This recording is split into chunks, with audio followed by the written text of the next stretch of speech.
keep going. Being short on time, let me just ask you a couple of other things that don't have anything to do with housing, but perhaps would suggest why people can't afford to put money aside for housing. We have seen your government admitted essentially in Atlantic Canada that the price on carbon is an economic hardship, created a carve-out for home heating oil. Pierre Poilievre has suggested a freeze on the carbon tax to alleviate the pressure that people are feeling right now. Why would you suggest not moving ahead with a freeze? Why is the freeze not in this fall economic statement? Matt, I know that you know, because you and I have talked about this. The price on pollution is revenue neutral. 8 out of 10 Canadians get back more money than the price on pollution. And yet your MPs in Atlantic Canada demanded a carve-out so that they would not feel the pressure from their constituents because they knew that they were going to be paying more for heating. That Matt, actually is totally untrue. Home heating oil is a very, very specific case. Home heating oil is the most polluting form of fuel. Home heating oil is predominantly used by people who are lower income and who live in rural areas and who just can't afford to switch to a heat pump. What is untrue about saying... makes absolute sense. What's untrue about saying that your MPs asked for a carve-out on that, though? What we've said is we're going to put a pause on home heating oil, step up the support for people to shift to a heat pump so that we can get all Canadians across the country off home heating oil. That's going to mean that we pollute less, and once you get a heat pump, you spend less every month on your heating. I think that's a win-win across the country, and it was the right thing to do. And so why not a freeze on the increase in the carbon tax nationally?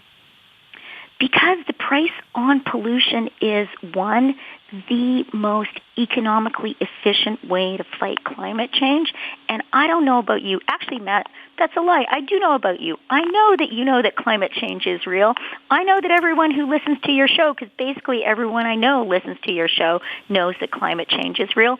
And we need to act. And the price on pollution, it is the best way to do it. And Canada is recognized around the world for putting in place this effective program. And I really, I want to cut through the myth, and I'm actually surprised to be hearing it from you and on your show.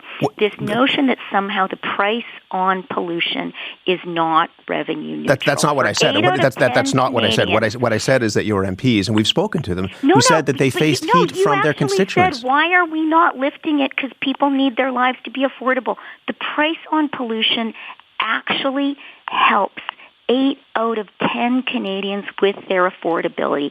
Like you, I live in Toronto.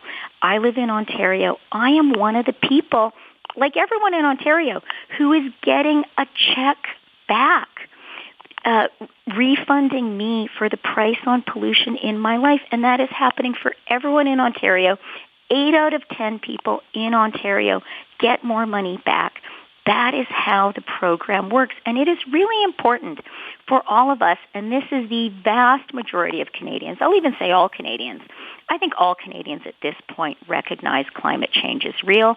They recognize we need to act.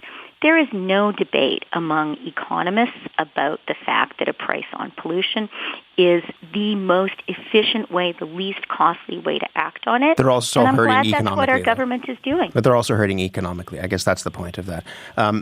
Just the last one. We have to let you go. I know, but the price on pollution doesn't make people hurt economically more. I wonder whether your MPs in Atlantic Canada would agree with such a thing. Well, we've just talked about how heating oil is a very specific, separate case. I do need to let you go. It's a busy morning, I'm sure, in speaking about this, and we are going to follow up in just a moment on the housing issue, but we're always happy to have you on the program. Chrystia Freeland, thank you very much. Great talking to you this morning, Matt. Chrystia Freeland is the Deputy Prime Minister, the Minister of Finance. She released the fall economic statement yesterday.